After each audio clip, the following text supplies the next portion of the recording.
નર્મદની જન્મ જયંતિ નિમિત્તે વડોદરા મહાનગરપાલિકા દ્વારા કારેલીબાગ વિસ્તારમાં આવેલ એક એન્ટી સર્કલ ખાતે વીર નર્મદની પ્રતિમાને પુષ્પાંજલિ અર્પણ કરવામાં આવી। વીર કવિ નર્મદા શંકર લાલશંકર દવેની જન્મ જયંતિ, જેમણે વિચારોની આંધીથી ઇતિહાસ સર્જ્યો, જેમણે ગુજરાતી ભાષાનો પહેલો શબ્દકોશ આપ્યો, કવિતાઓ, નિબંધ અને લેખોમાં સત્ય, સંઘર્ષ, ટેક અને નેમથી સાહિત્ય અને સમાજમાં અમૂલ પરિવર્તન આણ્યું એવા વીર કવિ નર્મદને યાદ કરીએ ત્યારે ગુજરાતી સાહિત્યની અસ્મિતાના પ્રતીક અને પ્રખર સુધારાવાદી કવિ સાહિત્યકારની છબી આપણી સામે તરવરી રહે છે।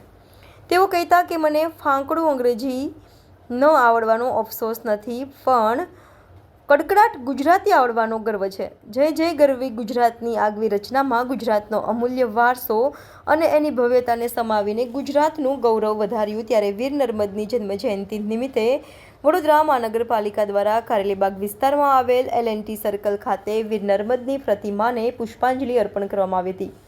કાર્યક્રમમાં વડોદરાના મેયર, સ્થાનિક નગરસેવકો ઉપસ્થિત રહ્યા હતા। Reporter Rahul Rajput, van news, Vadodara.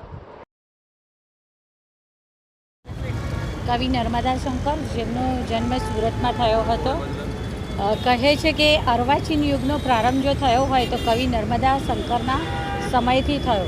પુનર્લગ્નના વાતો કરનારનો પડછાયો પણ નહીં લેનાર, એ સમાજના એ સમયમાં ક્રાંતિનો વિચાર લાવનાર કવિ નર્મદ જ હતા। અત્યારનો યુવાન જે કરવા માટે 100 વખત વિચારે તે કવિ નર્મદે આજથી 100 વર્ષ પહેલાં કરી બતાવ્યું હતું। દાંડિયો પત્ર દ્વારા તેમણે સમાજના ભલભલા ચમરબંધીની અંતરંગ વાતો બેધડક રીતે લોકો સમક્ષ દાંડિયો પત્ર લખીને રજૂ કરી હતી। કવિ નર્મદ જે ખરા અર્થમાં કવિતા, જેમાં કવિતા આપણે જનરલી કવિતા રાસ, છંદ, પ્રાસ વગેરે દ્વારા કવિતાને આકલન કરતા હોય છે, પરંતુ તેમના દ્વારા હૃદયના ભાવો, સ્નેહ અને લાગણીને રજૂ કરતી કવિતા ખરા અર્થમાં ખરી કવિતા તો હૃદયમાંથી નીકળતી હોય છે। એવો વિચાર પણ જો સાહિત્યની દુનિયામાં કોઈકે આપ્યો હોય ને તો એ આપણા કવિ નર્મદ હતા।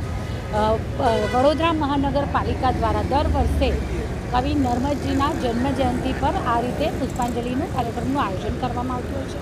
આ કાર્યક્રમમાં અમારી સાથે પક્ષના નેતા એવા મનોજભાઈ પટેલ, રિક્રિએશન કમિટીના ચેરમેન વર્ષાબેન, કાઉન્સિલરશ્રીઓ જાગૃતિબેન, રૂપલબેન, રિક્રિએશન કમિટીના ડેપ્યુટી ચેરમેન જ્યોતિબેન અને સ્થાનિક લોકો, વિસ્તારના લોકોએ પણ બધાએ સાથે મળી અને કવિ નર્મદને હૃદયાંજલિ અર્પણ કરી।